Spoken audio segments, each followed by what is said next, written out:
Hello everyone and welcome to my latest video diary. Today is May 18th. It's a Sunday. It's been a little cool for the last couple of days, but hopefully it will get warmer next week. We were complaining last night, my friends and I, about the temperature. As a good Canadian, you have to spend most of your time complaining about what the weather is like. So today I have some good news to report in that this last week was a pretty good week for me. I wrote 2,125 words, which means that I am now up to 26,524 words, which I was just realizing as I was writing it down that I am now a quarter of the way through my first draft, which I'm very happy about. It's very exciting. It's good to be a quarter of the way through and no longer just 10% of the way through or whatever. And what I was most excited about in terms of this week, I only wrote probably about 600 words more than I wrote the previous week, and last week I felt I hadn't written that much. The main difference was that I wrote pretty much every morning last week, which is what I intend to do and what I really am striving to do. And when I was writing, it didn't feel like a huge struggle. It felt like it was coming out of me and flowing. And I had a really kind of rough week last week in terms of work and all the other stresses in my life. And so in general, I mean, I had a really tough week, but I still managed to produce a lot of good work, which I think is kind of the most important thing, because I will have terrible, horrible weeks, and if I can still keep working on my novel, that's a good sign. So very happy about that. And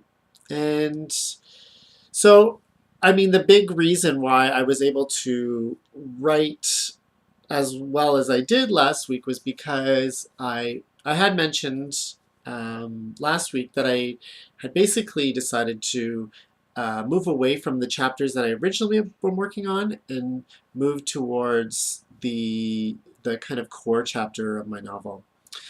Because before I was like working through the book as the reader would read it. So I was starting with what I assume will be the first chapter and then doing the second chapter and so on and so forth. And what I was realizing was that I really need to have that main chapter that is really kind of the core of my book settled, because otherwise I don't really know what the events are that the rest of the book is about.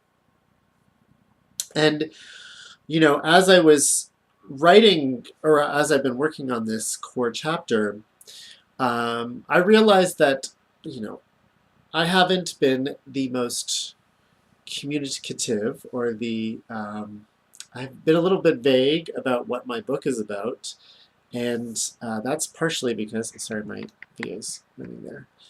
And that's partially because I was a little nervous about telling people about what my novel is about.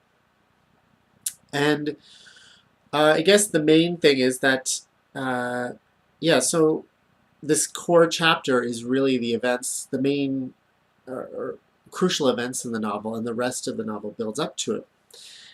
And so I've been trying to think of a way to talk about what my novel is about, because as any writer can tell you, when you start to work on a major project, you become a little worried or protective of your ideas because you're afraid that people will judge them and think that they're stupid, and therefore you'll get really uninspired, or you might start second-guessing whether you should be working on this at all. So I have been thinking about how to talk about it, and I actually did a video about it, and I kind of felt that I didn't talk about it in the right way, so I'm not showing you that video. But what I kind of, as I was working on it, I kind of thought of a way to approach it. And the way that I'd like to describe it is that, so as you may know, I wrote a previous book that I'm trying to get published right now. I've had a few publishers look at it, and I'm trying to get some people interested in it. And the main theme for that novel was that it was about kind of the the it was about someone who was very obsessed with another person. This guy was obsessed with this man that he was very attracted to, and the kind of core theme of it was that he was looking for this. He was searching for the meaning of his desire, and I mean, there's lots of things that I really wanted to say with this book, but I guess the main point is that that the center of his desire was something that was maybe didn't have anything in there. It was maybe an emptiness, a kind of void. And I found it very interesting to think about that and to think about how we often push ourselves or venture towards things that are in ways a sort of emptiness that we're kind of attracted to and we kind of draw ourselves to, and we kind of put things into that emptiness and then let those things kind of draw us toward it. And so in my last book, it was really focused on the desire and how desire, that is how often desire works. We often look at someone and become incredibly attracted to them and think they're amazing and beautiful and everything. And then when we start to investigate what we're actually attracted to, we find that there's kind of a nothing there at the center of it. At least that's how I feel about it. And so for this book, I wanted something different. I wanted to approach something a little bit different. And I thought about, other ways in which we are attracted to an emptiness. And I mean, the most obvious way is that when we experience a trauma or there is a death in our lives, we often deal with it in a similar way where we are both repelled and attracted by this emptiness in our lives. I mean, repelled definitely because most people don't want to come in contact with death, although we have to. But also attracted in that we spend a lot of time thinking about it and we try to figure out what exactly that death means. And so this is what this book that I'm writing now is about. It's about a character who kills himself. His name's Otto. And I can tell you this, if you ever are thinking of reading the book, and when I'm finished and you actually read the book, because I intend to make it a very obvious at the beginning that he has killed himself. But this book is it's similar in some ways to my first book in that it's a character, and I'm tentatively naming him Dennis right now, Dennis, who's writing this book that you're reading, that I'm writing, who's writing this book as a way to figure out what exactly happened with Otto, why did he kill himself, and what exactly that death means to him. Because in some ways he is, well, no, in many ways he's obsessed with Otto, and trying to figure out how Otto fits into his life and what he meant to him. So this book is, I guess, another book about obsession, because my first book was about obsession. And that is kind of the central idea of it. So this chapter that I'm working on right now is the chapter about Otto's death and about really, it will really be about Dennis's reconstruction of Otto's death, because there's not really an understanding of, I mean, when someone kills themselves, they don't really make it clear why they've killed themselves. I mean, they may leave a lot of questions, and so that's the idea behind this, is that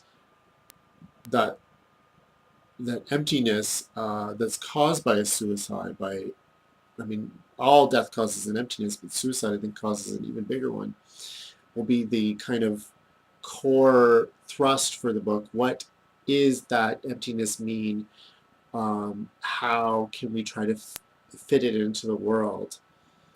And the novel will be about Dennis slowly trying to piece together what he thinks the reason is for Otto's death. So that's my kind of general basic idea for the story. My title, the tentative title that I have for this novel, is The Top 10 Things We Miss About You, and that will be Dennis's title. And it is top 10 things because it will be about not just Dennis, but Dennis and Otto and their friends. And as Dennis goes through the process of trying to figure out why Otto died, he's going to be investigating all the people around Otto. I've made 10 friends or sorry, 9 friends, because Dennis will be the 10th, around Otto that know him well and that can shed some light on his life. And so the book will be about this trauma, but it will also be about people trying to figure out ways to recover or be resilient from tragedies in this way. And in many ways, I've been inspired by my own group of friends when in the way in which we try to deal with and become resilient through times of sadness or trauma. So it is in some ways a testament to my friends and to the power of friendship. And I think oftentimes we think that family is the ultimate in terms of love and caring that anyone can experience in the world. And and we even have a genre for family. We call it a story that takes place over a long family's lifetime, a family saga. And so, in many ways, I want this book to be kind of like a friend saga, a testament to how friends can recover from these horrible instances, and also just showing the network and incredible variety of friendships. So there's that. Top 10 things we miss about you. Top 10 things we miss about you. That's my tentative title. It may change, who knows. And I'm glad to be able to finally tell you what I'm thinking about these things. But it was a little hard to think of a way to approach it. And I think hopefully this was a good way. I'm going to go quickly through my reading because I don't have a lot to say about it, except for the fact that I'm close to finishing Renata Adler's Speedboat, and I have to say that it's gotten a little boring, just a tiny bit boring. I still really like it. It's been very hard to get through the last couple of pages, so sorry, Renata. It's been a little tough, but at the same time, I have to say, she has completely inspired me. I didn't think I'd be inspired, but it has not inspired me with my novel. It's inspired me to start writing a short story, which I shouldn't be doing right now, but I've started writing one. Who knows if I'll actually even finish it. I might just write, a page or two and then just abandon it. But I mean, she writes kind of a more traditionally modernist way of writing, where you write perfectly composed sentences that sit next to each other that are not necessarily connected. Like it feels like a little hopscotch as you go through a paragraph sometimes. Sometimes it's actually even impossible to figure out what she's saying. But it's definitely inspired me in that respect, because my novel right now, the style is a bit more fluid, I would say, and it's a bit more talky and a bit more there's a lot more run-ons and comma splices, like intentional run-ons and comma splices, and so I'm attracted to it as like a way to kind of do something other than what I'm always doing with my novel writing. So we'll see how it goes. I may actually finish the story, at least the first draft, and then we'll see. And then after that, I have We Think the World of You by J.P. Eckerly, and it is a gay book. And this will be the first gay book that I read while I am doing my video diaries. Hopefully not the last one that I'll read while I'm doing my video diaries. I am excited to read it. It's an older gay book. It's from I believe the 60s. I could be wrong. And it is apparently incredibly bizarre. Yeah, it's 1960. incredibly bizarre. It's a bit of a love triangle between a gay man and his gay lover and the dog that they both love. Yes, I don't think it gets gross or weird. I mean, yes, I don't think it gets. Yeah, I don't know. I haven't read it. I'll let you know. But I'm excited to read it. So that's basically it. I'm looking forward to next week. I have a little bit less work, so hopefully I'll be able to write a little bit more. And yeah, I mean, I'm feeling pretty inspired and pretty positive about the writing. Rest of my life. It's a bit crazy. Don't necessarily like all of it, but you know, we try to keep trucking on, don't we? So I'll hopefully have a good week. I hope you have a good week.